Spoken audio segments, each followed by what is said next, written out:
প্রিয় প্রণয়িনী পর্ব সংখ্যা 14। লেখনীতে জান্নাত নুসরাত। আরশ নুসরাতের গায়ে ঢলে পড়তে পড়তে মৃদু কণ্ঠে আওড়ালো, ধান্দাবাজ মহিলা, আগে আমায় ডাক্তারের কাছে নিয়ে যা। মরে গেলে জ্বালানোর জন্য আমার মতো কাউকে কোথাও খুঁজে পাবি না। গাধি কোথাকার, আগে রক্ত স্টক করতে বসে গিয়েছে। দক্ষিণে হাওয়া বইছে পরিবেশে, দুপুরের মিলিয়ে যাওয়া আলোক ছটা গড়িয়ে পড়েছে নাসির মঞ্জিলের ছাদে। কিছুটা আলো ইশরাতের বারান্দা হয়ে রুমে প্রবেশ করছে। মৃদুমন্দ বাতাসের তোড়ে দুলছে সাদা রঙের পর্দা। বারান্দার কাচের দরজাখানা ঠাঁ করে রাখা। কালো রঙের খাঁজ কাটা টাইলসে আলোক ছটা পড়ায় চিকচিক করছে। রুমের দরজা ঠেলে ভিতরে প্রবেশ করলো ইরহাম। পায়ের গতি অস্বাভাবিক। কিছু বলতে নেবে তার আগেই নাকে এসে লাগলো আষ্টি কিছুর গন্ধ।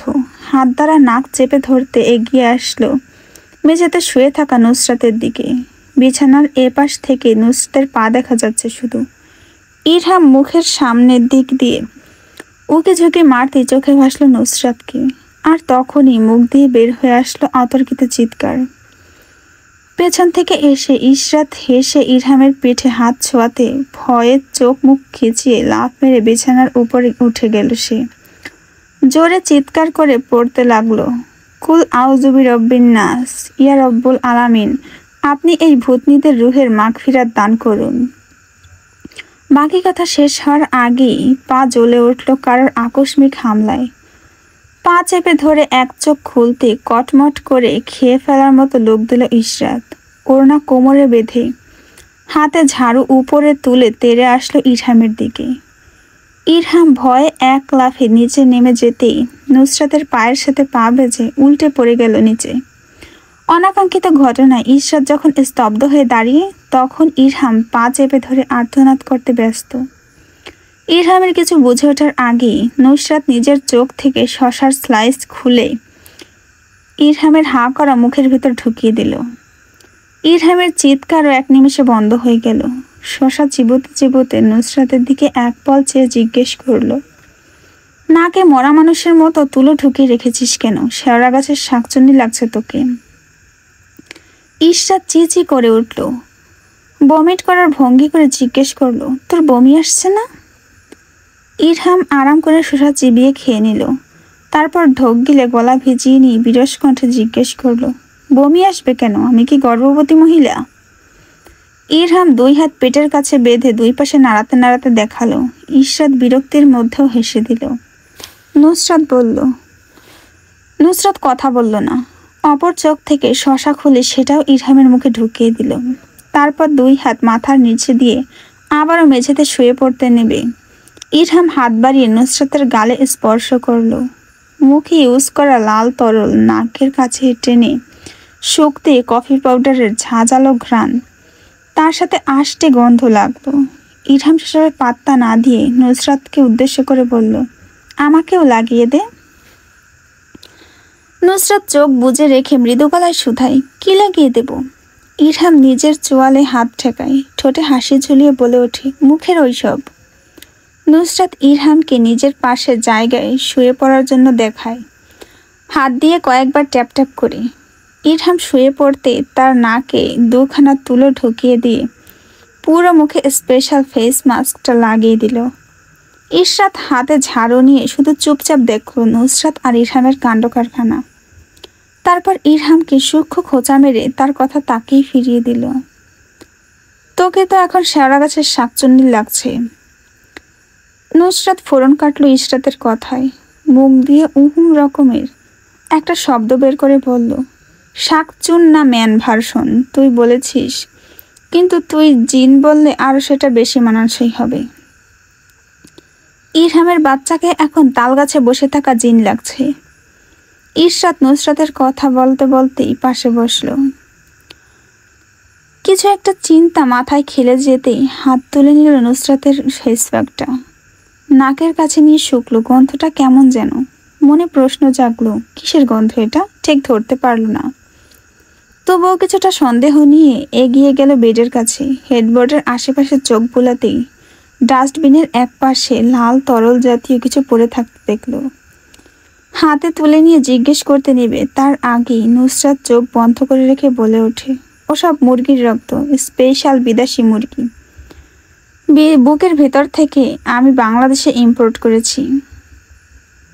নুসরাতের কথায় ইশরাতের সন্দেহ কাটল না। শিশির মুখ খুলে নাকের কাছে নিতে যাবে, চোখ ছোট ছোট হয়ে আসলো। নুসরাতকে কঠোর গলা জিজ্ঞেস করলো, কি মিশিয়েছিস রক্তে? নুসরাতের মাথায় কোনো শব্দগুচ্ছ আসলো না, তাই সালফিউরিক অ্যাসিডের সংকেত বলে ইশরাতকে কাটাতে চাইল। মুখে বর্তমানে একটা অ্যাসিডের নাম আসলো আর তাই বলে দিল, H2SO4। আর ইনভেস্টিগেশন না করে পড়তে বস গিয়ে, না হলে ডিম পাবি ডিম। ইরহাম নুসরাতের কথা কেটে দিয়ে পরেরটুকু সে পূরণ করে দিল, আর সেই ডিম অমলেট করে ইশরাত আপু আর জাইন ভাই খেয়ে নেবে, তাই না আপি? ইশরাত রাগে চোখে দুজনের দিকে তাকালো। নুসরাত আর ইরহাম থোড়াই পাত্তা দিল নাকি? মেঝেতে গড়াগড়ি খেয়ে ইশরাতকে নিয়ে হাসলো। নাসির মঞ্জিলের সামনে দাঁড়িয়েছিল মমো। নুসরাত তার পাশে দাঁড়িয়ে লম্ফঝম্প করছিল বান্দরের মতো। লাফঝাপ করছে বললে ভুল হবে। পাশের বাসার টসটসে ফলের দিকে লোভী চোখ দিয়ে কিভাবে চুরি করা যায় সেই ধান্দা করছে। মোমোকে তার পাশে বডিগার্ড হিসেবে দাঁড় করিয়ে রেখেছে, যাতে কেউ আসলে তাকে ইনফর্ম করতে পারে। টসটসে ফলের দিকে চোখ স্থির রেখেই নুসরাত জিহ্বা বের করে ঠোঁট ভিজিয়ে নিল। মোমোকে উদ্দেশ্য করে বলল, মোমো রে, মন্টু শালারে বিয়ে করে নে, তাহলে মন্টু বেটার গাছের সব ফল আমার হয়ে যাবে। মোমো বিরক্তিতে চশসক শব্দ করল। সে জানতে উদ্গ্রীব মন্টুকে বিয়ে করলে তার লাভ কি, তাই মনের প্রশ্ন মুখে করল, মন্টুকে বিয়ে করলে আমার লাভ? নুসরাত ভ্রুযুগল কুঞ্চিত করল। জ্ঞানী ব্যক্তিদের নয় হাত তুলে ভাষণ ছাড়ল। সজীবের মতো একটা বুড়ো শিশুর প্রিপার্ট পাবি, কষ্ট করে বাচ্চা জন্ম দিয়ে তোর টাকা খরচ করতে হবে না। বাচ্চা বড় করতে গিয়ে চোখের নিচে ডার্ক সার্কেল পড়বে না। মন্টু তোর কথায় উঠবে বসবে, তুই নাচতে বললে 2 হাত উপরে তুলে ধিনতানা বলে নাচবে।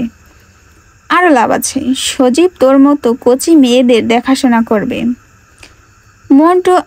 মন্টু তার পেট দুলিয়ে ডিংডাং করে হেলে দুলে পেটের নাচ দেখাবে, সাথে গান গাইবে। এসে হে আমার প্রাণের সখী। চারিদিকে লাভ আর লাভ, আমি কোনো লোকসান দেখছি না মোমো। মোমো নুসরাতের আজগবি কথায় ভেঙচি কাটে। নুসরাতকে তীক্ষ্ণ কণ্ঠে জিজ্ঞেস করে, আমার লাভ কি? নুসরাত তেজি কণ্ঠে বলে, শোন মোমো, সম্পর্কের ক্ষেত্রে লাভ লোকসান দেখতে হয় না। আমি বড় বোন, যা বলবো তাই তোর করতে হবে, না হলে সম্পর্ক এখানেই শেষ। হঠাৎ সৈয়দ বাড়ির ভেতর থেকে বাহিরে আগমন ঘটল হিলাল সাহেবের। মোমোকে দাঁড়িয়ে থাকতে দেখে হাত তুলে ইশারা করলেন এদিকে আসার জন্য। মোমো হিলাল সাহেবের ইশারায় 2 পাশে না ভঙ্গিতে মাথা নাড়িয়ে প্রত্যাখ্যান করে, হাত উপরে তুলে দেখায় পরে আসবে। হিলাল সাহেব মোমোর কথা শুনতে চাইলেন না, হাত দিয়ে আবারও ইশারা করলেন আসার জন্য। মোমো দ্বিমত পোষণ করল। অনীহা নিয়ে না করতে যাবে। হিলাল সাহেব দৌড়ে এসে হাত চেপে ধরলেন মোমোর, গম্ভীর কণ্ঠে বললেন, চল। মোমো একটি ইতস্তত করলো, না যাবার জন্য ঠায় দাঁড়িয়ে রইল। হিলাল সাহেব নাছোড়বান্দা, মোমোকে ছাড়া তিনি যাবেন না, তাই টানাটানি শুরু করলেন। আকস্মিক এমন কাজে মোমো অবাক হওয়ার সময় পেল না। তার আগেই হোঁচট খেল। পিচ ঢালা রাস্তায় পড়ে যেতে নেবে নিজেকে কোনোরকম সামলে নিল। নুসরাত হিলাল সাহেবকে দেখেই ফোঁস করে উঠল। মোমোকে সৈয়দ বাড়ি নিয়ে যাওয়ার জন্য টানাটানি করতে দেখে হিলাল সাহেবের দিকে তীক্ষ্ণ দৃষ্টি ছুড়ল নুসরাত। রীতিমতো থাবা মেরে শিকারী বাঘের ন্যায় আঁকড়ে ধরল মোমোকে। 2 জনের টানাটানিতে মোমো বাকশূন্য হয়ে গেল। হাঁ করে হতবাক নয়নে দুজনের দিকে চোখ বুলিয়ে নিয়ে ভ্যা করে কান্না জড়ে দিল। আর তখনই সৈয়দ বাড়ির দরজার সামনে আগমন ঘটল মাহাদির। সে মাত্রই হসপিটাল থেকে ফিরেছে। বুকের কাছে কাপড় শুকিয়ে যাওয়া রক্তের দাগ। মোমোর দিকে একবার চোখ বুলিয়ে নিয়ে সৈয়দ বাড়ির গেটে ঠেলে ভেতরে ঢুকতে 2 পাশে মাথা নাড়ায়। মৃদু কণ্ঠে নিজেই নিজেকে বলে ওঠে, স্ট্রেঞ্জ, এই মেয়ে সারাদিন কি কান্না করে? চোখ দুটো উপরে তুলে বাড়ির ভেতরে প্রবেশ করতে করতে শঙ্কায় 2 পাশে মাথা নাড়ায়। নিজেই নিজেকে প্রশ্ন করে, এই বাড়িতে কি সব অদ্ভুত পিসদের বসবাস, হয়তো কে জানে। 3 জনের একজন খেয়াল করেন না মাহাদি এসেছে। নুসরাত আর হিলাল সাহেব পুরোদমে দুজন দুজনার দুজনকে চোখ দিয়ে শাসাচ্ছে। কেউ পেছনে নেই চোখ দিয়ে শাসানোর বেলায়। মোমোর ভ্যা ভ্যা কান্না হেলাল সাহেবের কানে যেতেই কিছুটা শীতল হয়ে আসে উনি। কিন্তু নুসরাতের খামচে দ্বারা হাত শীতল হয় না। সে কোনো দিকে না তাকিয়ে মোমোর হাত ধরে টানতে টানতে হেলাল সাহেবের হাতের তালু থেকে মোমোর হাত বের করে আনে। এমন সময় জোরালো টানে দুজনেই উল্টে গিয়ে পড়ল নাজমিন বেগমের অতি প্রিয় ছোট্ট বাগান বিলাস গাছের উপর। নতুন চারাটা এনে কিছুদিন আগেই রোপণ করেছিলেন নাজমিন বেগম। এটার এমন ধ্বংসাত্মক অবস্থা হতেই নুসরাত ভয়ার্ত চোখে পেছনে তাকালো। শরীরের নিচে চাপা পড়ার টপ উপরে মোমোর দুটো পিস্টনে যান বেরিয়ে এসে গলার কাছে আটকালো। টবের তীক্ষ্ণ খোঁচায় হাহাকার করে উঠল ব্যথায়। মোমো লাফ মেরে উঠে দাঁড়ায়। মোমো তেমন একটা ব্যথা পায়নি, কিন্তু নুসরাতের মুখের অভিব্যক্তি দেখে বোঝা গেল হয়তো কোমরের একটা হাড়টি ভেঙে গিয়েছে, নয়তো মচকে গেছে। মুখ খিচে সোজা হয়ে বসতে নেবে হেলাল সাহেব হাত বাড়িয়ে দিলেন ওঠার জন্য। নুসরাত হেলাল সাহেবের বাড়িয়ে দেওয়া হাত পুরোপুরি প্রত্যাখ্যান করল। তেজি কণ্ঠে বলে উঠল, প্রয়োজন নেই। কথার ঝাঁঝের সাথে ব্যথার প্রকাশ ঘটল। হেলাল সাহেব ভাব নিলেন সামান্য। নুসরাতকে ঠাট্টা করে বললেন, আচ্ছা। নুসরাত হেলাল সাহেবকে তাকে নিয়ে ঠাট্টার স্পষ্ট টের পেল। চোখ মুখ উল্টে ভেঙচি কাটল।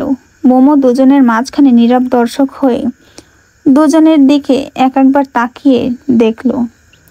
হেলাল সাহেব মোমোকে বললেন, চল মোমো, তোর বড় মামনি আজ ফ্রাইড চিকেন করেছে। মোমো কিছু বলতে নিবে নুসরাত ধাক্কা মেরে গেটের ভেতরে ঢুকিয়ে দিল তাকে। মোমো কি বলতে চায় তা শোনার প্রয়োজন বোধ করলো না। এটা দেখাও জরুরি মনে করলো না বেচারি মেয়েটা বাঁচলো কি মরলো। আখি যুগল প্রশস্ত করে চেঁচায়, কোথাও যাবে না মোমো। হেলাল সাহেব বলে নুসরাতকে ভেঙচি কাটলেন। চোয়াল শক্ত করে কণ্ঠে রাগের বহিঃপ্রকাশ ঘটিয়ে নুসরাতকে ঝাড়ি মেরে বলে উঠলেন, তুই বললেই হলো।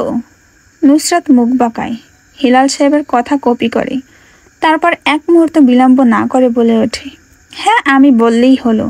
এখন আপনি আসতে পারেন মিস্টার হেলাল রজনী। হেলাল সাহেব নিজের নামের এত বড় অপমান সইতে পারলেন না।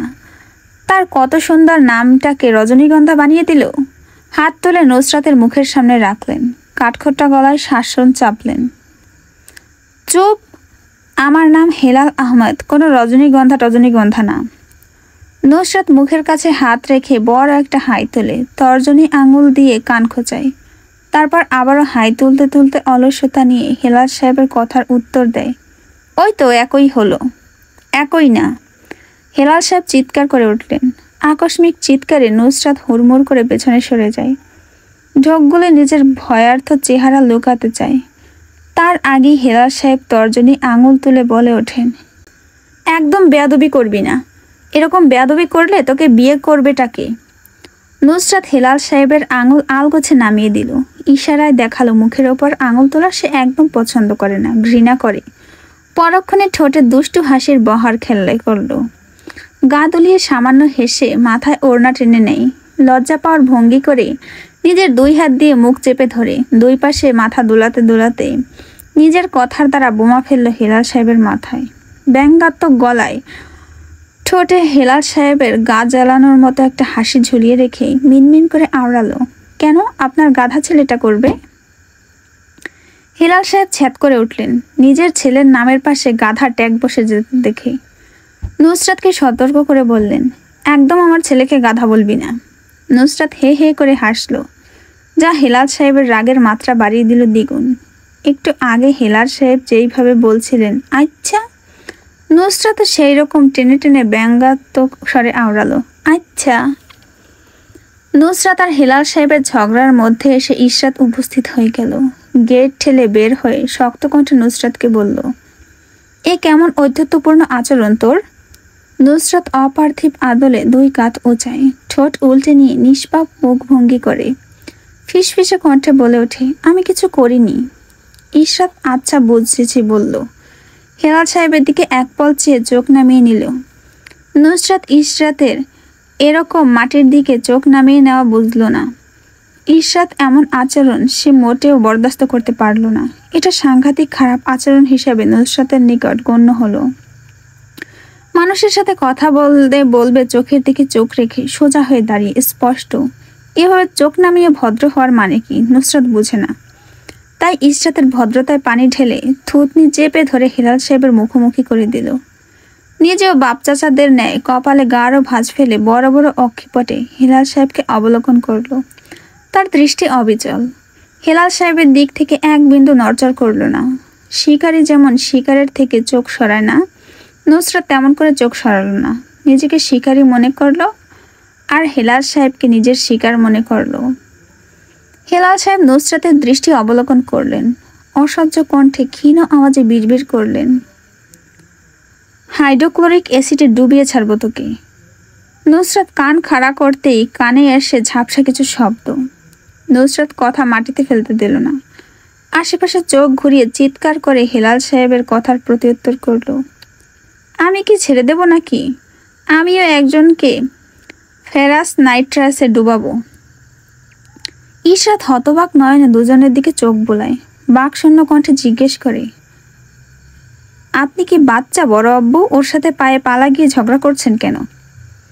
হেলাল সাহেব উপর নিচ মাথা নাড়লেন, মুখ দিয়ে ক্ষীণ শব্দ উচ্চারণ করলেন, হ্যাঁ আমি বাচ্চা। নুসরাত চোখ মুখ উল্টে নেয় ব্যাঙের মতো। তেরছা কণ্ঠে হেলাল সাহেবকে স্পষ্ট তিরস্কার করে বলল, নাতি নাতনিদের নিয়ে খেলার বয়সে নিজেকে বাচ্চা মনে করছে। ময়ূরের পেখম কাক নিজের পেছনে লাগালেই সে কি ময়ূর হতে পারে? একদমই না। নুসরাতের স্পষ্ট তিরস্কারে জ্বলে উঠলেন হেলাল সাহেব। ক্ষিপ্র পায়ে এগিয়ে এসে নুসরাতকে ধরতে যাবেন। নুসরাত উচ্চ শব্দে হেসে উঠল, সাথে ইশরাতও। গেটের কাছে দাঁড়িয়ে কান খাড়া করে হেলাল সাহেব আর নুসরাতের কথোপকথন শুনছিলেন নাসির সাহেব। নুসরাত আর ইশরাতের হাসির শব্দ শুনতে এতক্ষণে চেপে রাখা হাসি ফুস করে বেরিয়ে আসলো তার। মেয়েদের সাথে তাল মিলিয়ে হু হা করে হাসছে নাসির সাহেবও। ইশরাত ঠোঁটে ঠোঁট চেপে হাসি আটকানোর চেষ্টা করলো, কিন্তু নুসরাতের বাজখাই হাসির আওয়াজ আর সাথে মুখ ভঙ্গিমা দেখে ইশরাত নিজে আর হাসি ধরে রাখতে পারল না। এক হাত দিয়ে ঠোঁট চেপে ধরে উল্টো পথে দৌড়ে নাসির মঞ্জিলে প্রবেশ করলো। নাসির সাহেব নিজেও অস্বাভাবিক পরিবেশ ঠান্ডা করার জন্য আলগোছে কেটে পড়লেন। হেলাল সাহেব বাপ মেয়ে সবাইকে হাসতে দেখে মেয়েকে রাগ মুখে ফুটিয়ে তোলার বৃথা চেষ্টা করে। ধূপধাপ পায়ে সৈয়দ বাড়ির দিকে যেতে যেতে শুভ্র মুখে ক্ষীণ হাসির ছটা ভেসে উঠল, যা খুবই সূক্ষ্ম। গভীরভাবে অনুধাবন না করলে বোঝা বড়ই মুশকিল। নিজাম শেখদার থতমত মুখ বানিয়ে বসে আছে। কিছুক্ষণ আগে যা দেখেছেন তা এখনো তার নিকট ঘোলাটে। ওই বেয়াদব মেয়ে নিজের ভাইকে কিভাবে গুলি করলো, একবারও কি হাত কাঁপলো না এই মেয়ের?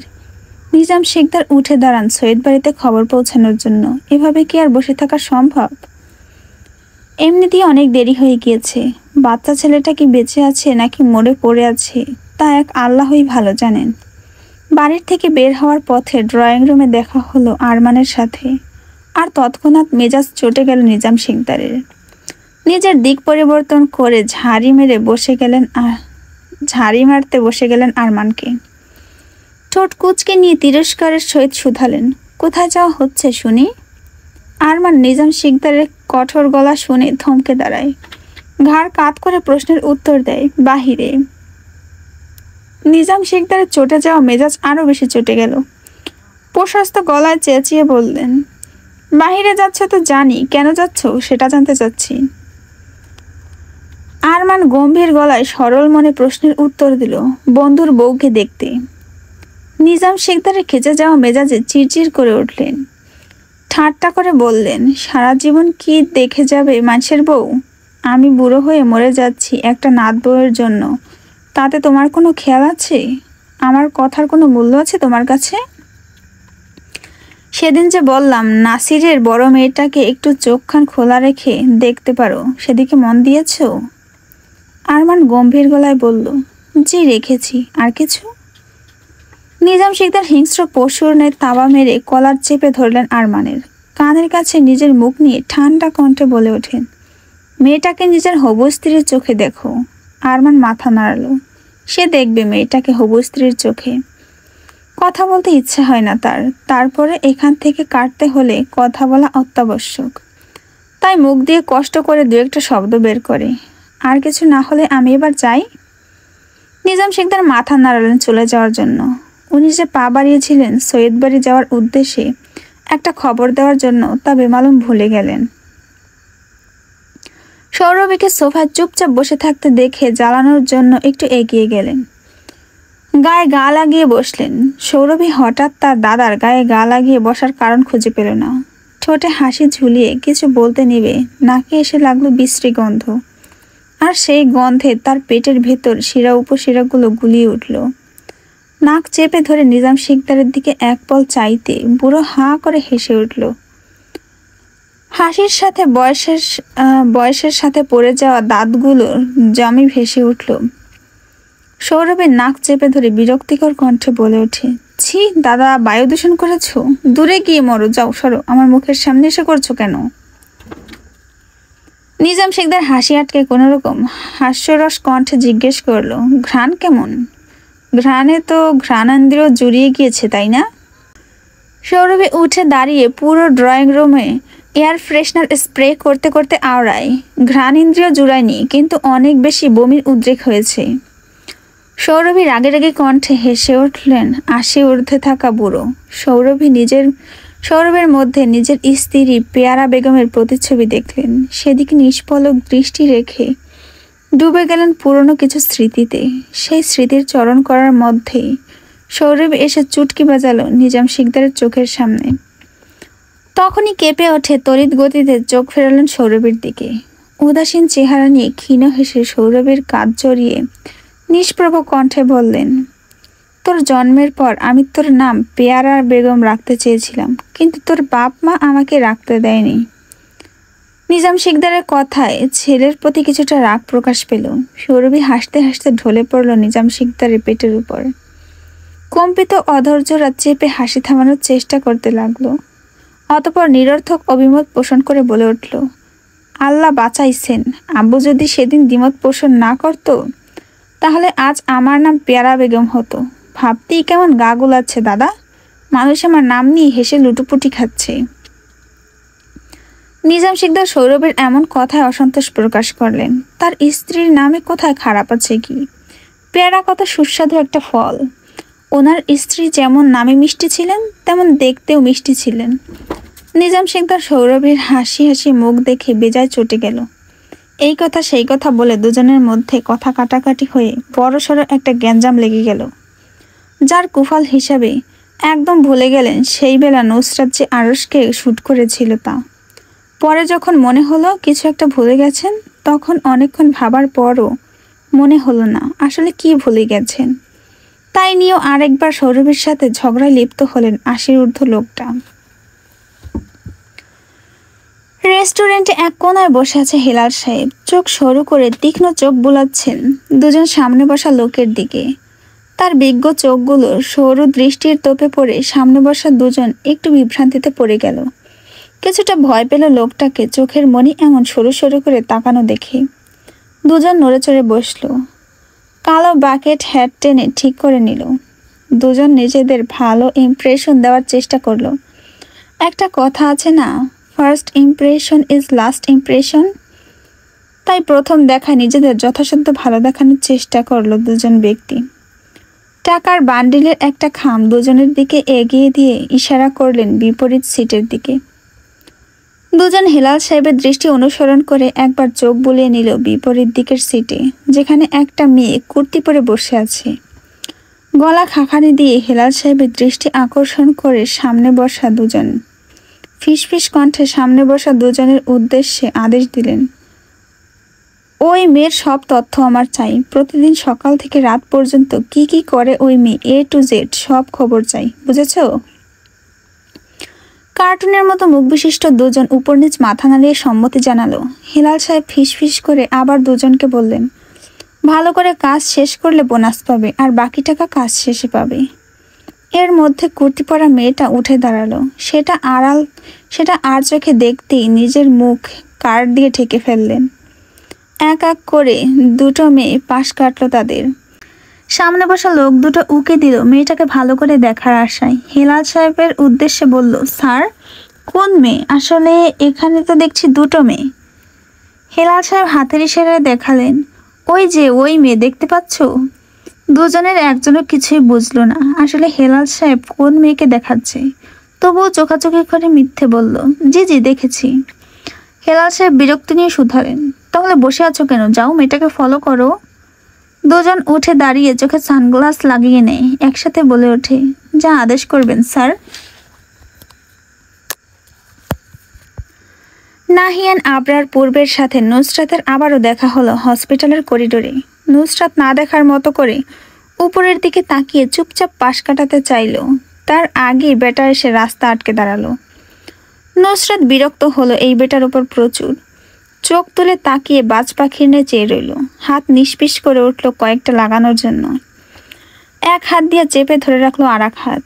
নাহিয়ান আবরারকে পাশ কাটিয়ে চলে যেতে চাইলে তার আগেই নাহিয়ান জিজ্ঞেস করলো, কোনো সমস্যা মিস? নুসরাত নাহিয়ানের কথার উত্তর দিল না, না চেনার ভঙ্গি করে ভিড় ঠেলে যাওয়ার মতো করে পাশ কাটাতে কাটাতে বলল, হোয়াট দ্য ফাক, একটু দেখি তো। নাহিয়ানকে ওখানে দাঁড় করিয়ে রেখে নুসরাত কেটে পড়ল তড়িৎ গতিতে। নুসরাত পালিয়ে যেতেই নাহিয়ানের ঠোঁটে ফুটে উঠল অদৃশ্য হাসির রেখা। নিজের ক্লিন শেপ থুতনিতে হাত বুলিয়ে বিড়বিড় করে আওড়ালো, ইন্টারেস্টিং। তৌফু পেছন থেকে চিমটি কাটলো লেভেনকে, ফিসফিস করে জিজ্ঞেস করলো, ভাই এরকম ইন্টারেস্টিং বলে বিড়বিড় করে কেন? উনি কি আর কোনো মহিলা পায়নি? এই বেটাদের মতো চলাফেরা করা মহিলাকে দেখে কিভাবে ইন্টারেস্টিং লাগে? লেভিন ঠোঁটে হাত রেখে চুপ দেখায়। তৌফু চোখে মুখে কৌতূহল এনে আবারও ফিসফিস করে, মাঙ্গের নাতি তুই আমারে শুধু চুপ থাকতে কইস কেন?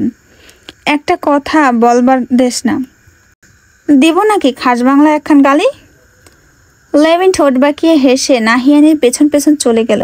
তৌফু লেভিনের পেছন যেতে যেতে মৃদু কণ্ঠে নিজের সাথেই কথা বলে, ওই মহিলার কাছে ভাত পায় না, আবার দেখলি বলে ইন্টারেস্টিং। আমাদের সাথে ভাবলন ভাই, আবার ভদ্র মহিলার সামনে গেলে একদম ভালো নাদান শিশু হয়ে যান, তবুও ভদ্রমহিলার কাছ থেকে এক রত্তি পাত্তা পান না। আমাদের সাথে এরকম ভাব না নিয়ে ভদ্রমহিলার সাথে নিলে নিতে পারেন। ভাবওয়ালা বেডা মানুষের এত ভাব থাকা ভালো না। তৌফু পেছন থেকে কতগুলো গালি খরচ করে সবার উদ্দেশ্যে। নাহিয়ান তৌফু বলে গলা ফাটিয়ে চিৎকার করতে এক দৌড়ে তার পাশ ঘেঁষে এসে দাঁড়ায়, মিনমিন কণ্ঠে বলে ওঠে, জি ভাই। তৌফুকে কিছু একটা ইশারা করতে তৌফু অন্যদিকে চলে যায়। লেভিনের সাথে কিছু রাজনৈতিক পরামর্শ করতে করতে সামনের দিকে পা বাড়ায়। নাহিয়ান সবাইকে নিয়ে করিডোর পার করে হসপিটালের বাইরে চলে যেতেই দেওয়ালের পেছন থেকে চুপি চুপি বেরিয়ে আসলো নুসরাত। বিরক্তি ঝরে পড়ছে তার মুখ দিয়ে, নিজেকে নিজেই প্রশ্ন করলো, সব মাথা মোটারা কি তোর পেছনেই পড়ে? সেই চিন্তা বাড়িতে বসে আরাম করে করবে বলে তুলে রাখলো নুসরাত। এখন ইরহামের জন্য অপেক্ষা করাটা জরুরি। করিডোরে ইরহামের অপেক্ষায় যখন এপাশ ওপাশ করছে তখনই দুজন লোক এসে তাকে তীক্ষ্ণ দৃষ্টি দিয়ে তাকাতে থাকলো। সে ওদের দিকে তাকাতেই দুজন উল্টো ফিরে কথা বলতে লাগলো। নুসরাত নিজ মনে বিড়বিড় করলো, গাধার দল। হঠাৎ কোনো পূর্ববার্তা ছাড়াই ঝমঝমিয়ে বৃষ্টি নামলো। নিকষ কালো ধরণীকে আলোকিত করে বিদ্যুৎ ঝলক উঠল। নুসরাত নিজের অভিব্যক্তি নির্লিপ্ত রেখে মেলি তীক্ষ্ণ চোখ জোড়া নিক্ষেপ করে অদূর পানে পেছন ফিরে কারোর হাঁটার শব্দ শুনে কান খাড়া করে। পেছন ফিরে কে এসেছে দেখার আগেই ব্ল্যাকবেরির মিষ্টি ঘ্রাণ নাক চেড়ে ভেতরে প্রবেশ করে। সামনের দেওয়ালে নিজের পেছনে বৃহতাকার প্রতিবিম্ব দেখতে পায়। স্থির দাঁড়িয়ে সরু চোখে দেখতে থাকে সেই প্রতিবিম্বকে। দেওয়ালে থাকা পুরুষালী প্রতিবিম্ব ধীরে ধীরে নিচু হয়ে আসে তার দিকে। যতক্ষণে টনক নড়ে ততক্ষণে অনেক দেরি হয়ে গিয়েছে। নির্দিষ্ট দূরত্বে সরে যাওয়ার আগেই পুরুষালী শক্ত বুকের কাছে তার পিঠ থেকে বলিষ্ঠ এক হাত গলা পেঁচিয়ে ধরে কানের কাছে হিসিয়ে আওড়ায়, again I am back Mrs Arsh.